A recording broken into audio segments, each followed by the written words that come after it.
കേരളത്തിൻ്റെ ചരിത്രം പരിശോധിച്ച് നോക്കിയാൽ RSSുമായിട്ട് ബന്ധപ്പെട്ട് പ്രവർത്തിച്ചത് ആരാ? ഞങ്ങൾ ഒരു ഘട്ടത്തിലും രാഷ്ട്രീയ മുന്നണി എന്ന രീതിയിൽ RSSുമായിട്ട് ചേർന്നിട്ടേയില്ല.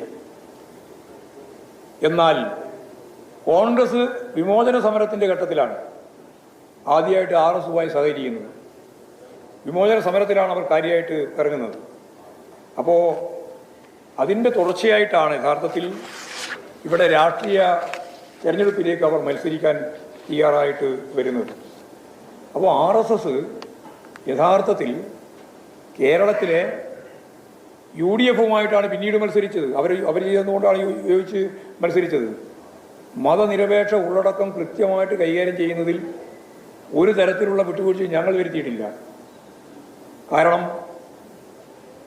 RSS ഉൾപ്പെടെയുള്ള വിഭാഗത്തോട് നിങ്ങളുടെ നിലപാടെന്താണിതെന്ന് ജനതാ പാർട്ടിയുടെ ഭാഗമായിട്ട് നിന്ന സന്ദർഭത്തിൽ സഹകരിച്ച പാർട്ടിയുടെ അഖിലേന്ത്യാ നേതൃത്വം എന്ന രീതിയിൽ സഖാ VMS അന്ന് തലശ്ശേരി ഉൾപ്പെടെയുള്ള 4 ഉപതെരഞ്ഞെടുപ്പിൽ നടന്ന തെരഞ്ഞെടുപ്പിൽ വ്യക്തമായൊരു ചോദ്യം ഉന്നയിക്കപ്പെട്ടു. ആ ചോദ്യം ഇങ്ങനെയാണ്: നിങ്ങളുടെ നിലപാട് RSS ഉൾപ്പെടെയുള്ള അന്ന് ജനതയുണ്ട്, ജനതയോടൊരു നിലപാടെന്താണ്? അന്ന് ചരിത്രപ്രസിദ്ധമായ ഒരു പ്രസംഗം സഖാവ് EMS തലശ്ശേരിയിൽ നടത്തി. അത് RSSന്റെ വോട്ട് ഞങ്ങൾക്ക് വേണ്ട എന്നാണ്. RSSന്റെ വോട്ട് ഞങ്ങൾക്ക് വേണ്ട എന്ന് അസന്നിഗ്ധമായിട്ട് പ്രഖ്യാപിച്ചത് സഖാവ് EMS ആണ്. അത് അടിയന്തരാവസ്ഥയ്ക്ക് ശേഷം 1980 മുമ്പ് നടന്ന ഉപതെരഞ്ഞെടുപ്പുമായിട്ട് ബന്ധപ്പെട്ട ഒരു ചിത്രമാണ്. അപ്പോൾ ഒരു തരത്തിലുള്ള ബന്ധവും ഇടതുപക്ഷ പ്രസ്ഥാനവുമായിട്ട് RSSന് ഉണ്ടായിട്ടില്ല എന്ന് പറയാൻ വേണ്ടിയിട്ടാണ് ഞാൻ ഇത്രയും കാര്യങ്ങൾ പറഞ്ഞത്. മതനിരപേക്ഷ നിലപാട് ഉയർത്തിപ്പിടിച്ച് ഇടതുപക്ഷം ആ 4 സീറ്റും ജയിക്കുന്ന സ്ഥിതിയാണ് ഉപതെരഞ്ഞെടുപ്പിൻ്റെ ഭാഗമായിട്ടും ഉണ്ടായത്. തുടർന്ന് നമുക്കറിയുന്നത് പോലെ RSSും BJPയും കോൺഗ്രസും ചേർന്ന് മത്സരിച്ചത് വടകര പാർലമെൻറ്റ് നിയോജക മണ്ഡലത്തിലും അതുപോലെ തന്നെ ബേപ്പൂർ അസംബ്ലി നിയോജക മണ്ഡലത്തിലുമാണ് കോലിബി സഖ്യം ഉണ്ടാക്കിയത്. ആ സഖ്യത്തെയും പരാജയപ്പെടുത്താൻ നമുക്ക് സാധിച്ചിട്ടുണ്ട്. മാത്രമല്ല, ജനതാ പാർട്ടിയുമായിട്ട് ഐക്യമുന്നണി ഉണ്ടാക്കിയത് ഈ ഉൾപ്പെടെയുള്ള ഈ UDF ആണ്. 1980 അന്നാണ് രാജഗോപാലൻ മത്സരിച്ചത് കാസർഗോഡ്, രാജഗോപാലൻ. അന്നാണ് KG മാരാർ മത്സരിച്ചത് കൂത്തുപറമ്പ്. അന്ന് കൂത്തുപറമ്പ് എന്നല്ല ആ നിയോജക മണ്ഡലത്തിൻ്റെ പേര്, പെരിങ്ങളം എന്നാണ്. ആ പെരിങ്ങളം നിയോജക മണ്ഡലത്തിലാണ് ഇന്നത്തെ നമ്മുടെ വനവകുപ്പ് മന്ത്രി AK ശശീന്ദ്രനാണ് അവിടെ മത്സരിച്ചിരുന്നത്. അവിടെ ജയിച്ചു. രാജഗോപാലിനെതിരായിട്ട് ഞങ്ങളുടെ സ്ഥാനാർത്ഥിയെ മത്സരിച്ചത് രാമണ്ണറയാണ്. രാമണ്ണറ ജയിച്ചു. ലീഗും കോൺഗ്രസും ചേർന്ന മുന്നണിയിലായിരുന്നു ഈ പറയുന്ന ജനതാ പാർട്ടി അന്നുണ്ടായിരുന്നത്. ഇതെല്ലാം മറച്ചു വെച്ചിട്ട് ഇടതുപക്ഷ ജനാധിപത്യ മുന്നണിയെ അതിശക്തിയായ മുന്നേറ്റം വർഗീയതക്കെതിരായിട്ട് നടത്തിക്കൊണ്ടിരിക്കുന്ന നിലമ്പൂരിൽ ഞാനെന്തോ പറഞ്ഞിരിക്കുന്നുവെന്ന് പച്ച കള്ളം അടിച്ചു വിടുന്ന നിലയാണ് സ്വീകരിച്ചിട്ടുള്ളത്. ചരിത്രത്തിൻ്റെ ഭാഗമായിട്ട് തന്നെ പഠിക്കണം.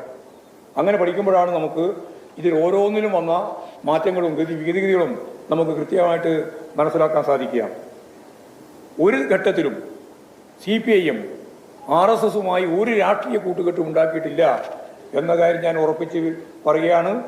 പലപ്പോഴും വന്ന രാഷ്ട്രീയ സാഹചര്യത്തിൽ ഞാൻ നേരത്തെ പറഞ്ഞതുപോലെ അടിയന്തരാവസ്ഥ ഉൾപ്പെടെയുള്ള ഘട്ടത്തിൽ കണ്ട ജനകീയ മുന്നേറ്റത്തിൻ്റെ ഭാഗമായി എല്ലാവരും ചേർന്ന് മുന്നോട്ടേക്ക് പോയിട്ടുണ്ട് എന്നുള്ള കാര്യവും ഇതിൻ്റെ ഭാഗമായി ചരിത്രത്തിൻ്റെ ഭാഗമായിട്ട് തന്നെ മനസ്സിലാക്കേണ്ടതാണ്. മുമ്പ് തന്നെ പരിശോധിച്ച് നോക്കി EMSനെ തോൽപ്പിക്കാൻ വേണ്ടിയിട്ട് ഇവിടെ ഈ കേരളത്തിൽ എത്ര ശക്തമത്തായ ഇടപെടലാണ് കോൺഗ്രസ് നടത്തിയിട്ടുള്ളത്.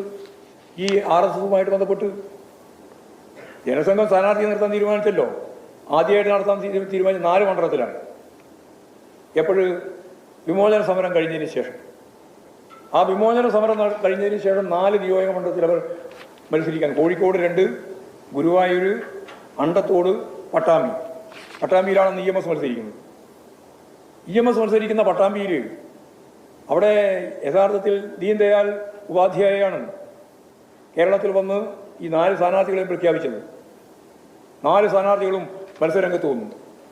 മത്സരരംഗത്ത് വന്നപ്പോൾ കോൺഗ്രസുമായിട്ട് ഞാൻ ഈ പറഞ്ഞ ദീൻദയാൽ ഉപാധ്യായുമായി ചർച്ച നടത്തിയിട്ട് EMSനെ തോൽപ്പിക്കണം. EMS ആയിരുന്നല്ലോ കേരളത്തിൻ്റെ മുഖ്യമന്ത്രിയായിരുന്നത്. അതുകൊണ്ട് EMSനെ തോൽപ്പിക്കുന്നതിന് വേണ്ടി നിങ്ങൾ അവിടെ സ്ഥാനാർത്ഥിയെ നിർത്തരുത് എന്ന് ദീൻദയാൽ ഉപാധ്യായയുമായി ബന്ധപ്പെട്ട് കോൺഗ്രസ് നേതൃത്വം ചർച്ച നടത്തിയിട്ട് ദീൻദയാൽ ഉപാധ്യായ തന്നെ നേരിട്ട് പ്രഖ്യാപിച്ച പട്ടാമ്പിയിലെ അന്നത്തെ സ്ഥാനാർത്ഥിയെ RSSന്റെ ജനസംഘത്തിൻ്റെ സ്ഥാനാർത്ഥിയെ അവർ പിൻവലിച്ചു. അങ്ങനെ പിൻവലിച്ചിട്ടാണ് മാധവ മേനോനെയാണ് അവിടെ സ്ഥാനാർത്ഥിയായി ഇവർ നിശ്ചയിച്ചിരുന്നത്. മാധവ മേനോനെ പിൻവലിച്ചു. അങ്ങനെ അവിടെ EMSനെ തോൽപ്പിക്കുന്നതിന് വേണ്ടി അവർ ഒരു സംയുക്ത സ്ഥാനാർത്ഥിയെ നിശ്ചയിച്ചു. ആ സ്ഥാനാർത്ഥിയാണ് രാഘവൻ നായർ. ഇതൊന്നും ചരിത്രം മനസ്സിലാക്കാതെ വിശദീകരിക്കാൻ സാധിക്കുന്നതല്ലോ. രാഘവൻ നായർ അവിടെ പിന്നീട് തോറ്റല്ലോ. കോൺഗ്രസും അതുപോലെ തന്നെ ഈ സംഘപരിവാർ വിഭാഗത്തിൻ്റെ ഭാഗമായിട്ടുള്ള ജനസംഘവും ചേർന്ന് സംയുക്ത സ്ഥാനാർത്ഥിയെ നിർത്തിയിട്ട് തോൽപ്പിക്കാൻ ശ്രമിച്ചിട്ട് തോറ്റില്ലല്ലോ.